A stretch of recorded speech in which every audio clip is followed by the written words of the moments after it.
A maior flor do mundo. Conto infantil do escritor português José Saramago. As histórias para crianças devem ser escritas com palavras muito simples. Quem me dera saber escrever essas histórias. Se eu tivesse aquelas qualidades, poderia contar com pormenores uma linda história que um dia inventei. Seria a mais linda de todas as que se escreveram, desde o tempo dos contos de fadas e princesas encantadas. Havia uma aldeia e um menino. Sai o menino pelos fundos do quintal e de árvore em árvore, como um pintacilgo, desce o rio e depois por ele abaixo. Em certa altura, chegou ao limite das terras, até onde se aventurava sozinho. Dali para diante, começava o planeta Marte. Dali para diante, para o nosso menino, será só uma pergunta: vou ou não vou? E foi. O rio fazia um desvio grande, afastava-se, e de rio ele estava já um pouco farto, tanto que o via desde que nascera.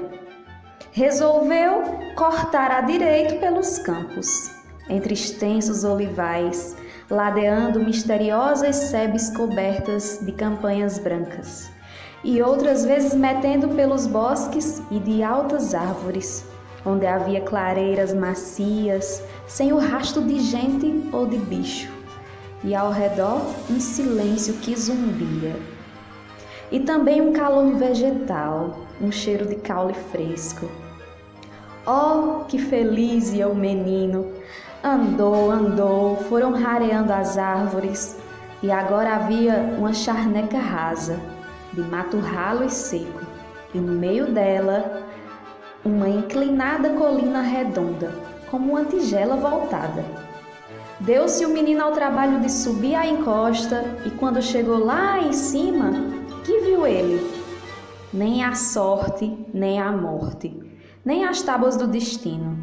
Era só uma flor, mas tão caída, tão murcha, que o menino se achegou de cansado. E como este menino era especial de história, achou que tinha de salvar a flor. Mas que é da água? Ali no alto nem pinga. Cá por baixo, só no rio, e esse que longe estava. Não importa. Desce o menino a montanha, atravessa o mundo todo, chega ao grande rio, com as mãos recolhe quanta água lá cabia. Volta o mundo a atravessar, pelo monte se arrasta 3 gotas que lá chegaram. Bebeu-as a flor com sede, 20 vezes, cai lá. Mas a flor aprumada já dava cheiro no ar, e como se fosse uma grande árvore, deitava a sombra no chão. O menino adormeceu debaixo da flor. Passaram as horas, e os pais, como é de costume nesses casos, começaram a afligir-se muito. Saiu toda a família e mais os vizinhos à busca do menino perdido, e não o acharam. Correram tudo, já em lágrimas tantas, e era quase o sol se pondo, quando levantaram os olhos e viram ao longe uma flor enorme, que ninguém se lembrava que estivesse ali. Foram todos de carreira, subiram a colina e deram com o menino adormecido. Sobre ele, resguardando do fresco da tarde, estava uma grande pétala perfumada. Esse menino foi levado para casa, rodeado de todo respeito, com obra de milagre. Quando depois passava pelas ruas, as pessoas diziam que ele saíra da aldeia para ir fazer uma coisa que era muito maior que o seu tamanho e de todos os outros tamanhos. Fim.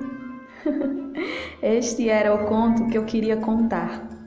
Tenho muita pena de não saber escrever histórias para crianças, mas ao menos ficaram sabendo como a história seria e poderão contá-la de outra maneira, com palavras mais simples do que as minhas. E talvez mais tarde venham a saber escrever histórias para crianças.